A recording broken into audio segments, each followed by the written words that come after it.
Сәлем достар, біз сіздермен алдыңғы сабақта е саны негізі е санына тең болатын логарифмдік және көрсеткіштік функцияларды қарастырғанбыз. Бүгін сол тақырыпқа есептер шығарайық. Бізге бірінші берілген есебіміз берілген шектің мәнін табу.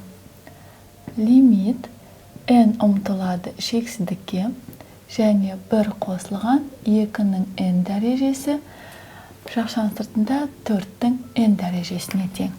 Ал біз тамаша шектің формуласына келтіру үшін лимит n ұмтылады шексіздікке және жақшаның ішінде 1 қосылған 2 бөлінген n. Бізде дәрежесінде 4n. 4n-ді 2-ге көбейтіп 2-ге бөлсек, бізде дәрежесі өзгермейді. Ал оны біз жазаламыз лимит n ұмтылады шексіздікке 1 қосылған 2-нің n дәрежесі, осының сыртында біз қалдырамыз n бөлінген 2-ге.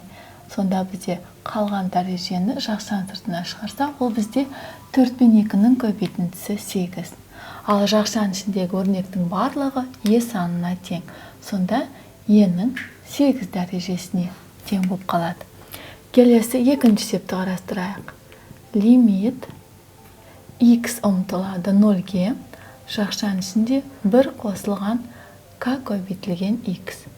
Ал жақшаның сыртында 1 бөлінген x дәрежесі бар.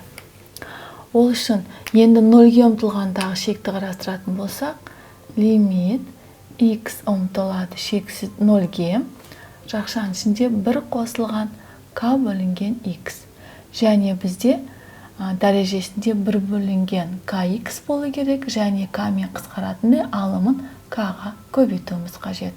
Сонда бізде тамаша шекке келтіріп жазатын болсақ, лимит x ұмтылады 0-ге, 1 қосылған k көбейтілген x дәрежесінде қалдырамыз 1 бөлінген kx. Ал екінші k дәрежесін оны жақшаның сыртына шығарамыз. Сонда үлкен жақшаның ішіндегі санның барлығы е санына тең. Сонда бұл шектің мәні e-нің k дәрежесіне тең деген сөз. Келесі үшінші тапсырманы қарастырайық. Бізге берілген өрнекті тепе-теңдікті дәлелдеуіміз қажет. Берілген теңдігіміз 1 бөлінген логарифм a негіздегі e қосылған 1 бөлінген логарифм a негіздегінің квадраты e қосылған 1 бөлінген логарифм a-ның 3 дәрежесі негіздегі e және қосылған 1 бөлінген логарифм a негізде дәрежесі 4e.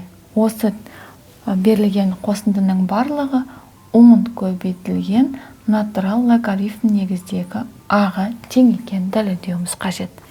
Алдымен бөлшектің бөліміндегі логарифмдермен жеке-жеке жұмыс жасайтын болсақ, бірінші логарифм a негіздегі e сан біз жазаламыз 1 бөлінген ln a ретінде.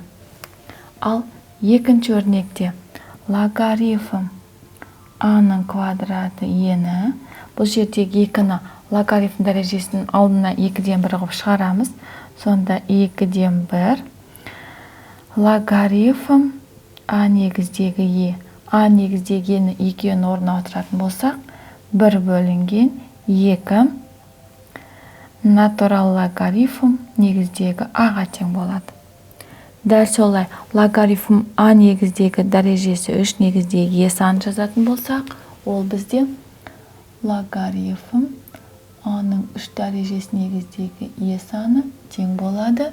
3-ке алдына 3-тен 1 қылып шығарамыз. Ал мына өрнекті 1 бөлінген ln a деп жазаламыз. Сонда бұның мәні 1 бөлінген 3 ln a-ға тең. Соңғы өрнектегі логарифм a-ның 4 дәрежесі негіздегі e-міз өзі 1 бөлінген 4 ln a-ға тең болады. Енді барлық өрнектің орнына мән қойсақ, 1 бөлінген ln a-ны қоятын болсақ, оның өзі ln a-ға тең. Қосылған Екінші 1 бөлінген логарифм аның квадрат негізде енің орнына 1 бөлінген 2 ln аны қоятын болсақ, ол бізде 2 көбейтілген ln аға тең. Дәл солай қосылған 3 бөлінген ln а және қосылған 4 көбейтілген ln аға тең. Бәрінде ортақ ln аны жақшан сыртына шығарсақ, 1 қосу 2 қосу 3 қосу 4-ке тең. Ал жақшан ішінде қосындының барлығы 10-ға тең. 10 көбейтілген ln аға тең. Ал бізге дәлелдеу керегі де осы болатын. Келесі 4-ші есепті қарастырайық. 4-ші есептің шартында m квадрат тең a квадрат минус b квадратқа тең. Енді бізге мына өрнекті ықшамдауымыз қажет. Логарифм a плюс b m плюс логарифм негізінде a минус b m минус берілген жазайын. 2 логарифм a плюс b негіздегі m көбейтілген логарифм a минус b негіздегі m. Осы өрнектің мәнін табуымыз қажет. Ол үшін тең жалғастыра берейін бірден. Логарифм негізінде a қосылған b-ні m-ді мен керісінше 1 бөлінген логарифм m негіздегі a қосу b деп жазуға болады. Дәл солай екінші өрнекті де негіздерін алмастырып жазсам, 1 бөлінген логарифм m негіздегі a минус b деп жаза аламыз. Минус, ал минус 2-ні бөлшектің алымында қалдырып, логарифм a негіздегі a қосылған b m-ді алмастырып жазсақ, алымында 2, бөлімінде логарифм m негіздегі a плюс b, ал екінші өрнек көбейтілген логарифм m негіздегі a минус b-ға тең. Енді осы жерде берілген 3 бөлшекке де ортақ бөлім табатын болсақ, бөлімі логарифм m негіздегі a қосылған b көбейтілген логарифм m негіздегі a минус b-ға тең болады. Олай болса, мұны аралыққа жазайын. Яғни бөлімі логарифм m негіздегі a қосылған b көбейтілген логарифм m негіздегі a минус b-ға тең.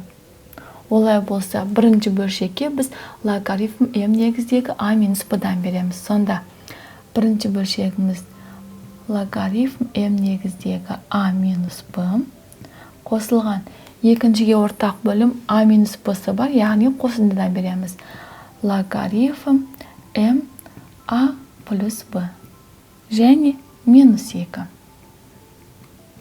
Бұл жердегі алғашқы 2 қосылғышты, яғни логарифмнің қасиеті бойынша көбейтіндіге түрлендіре аламыз. Сонда бізде алымында логарифм m негіздегі a минус b, a плюс b ол бізде a квадрат минус b квадратқа тең екенін көре аламыз.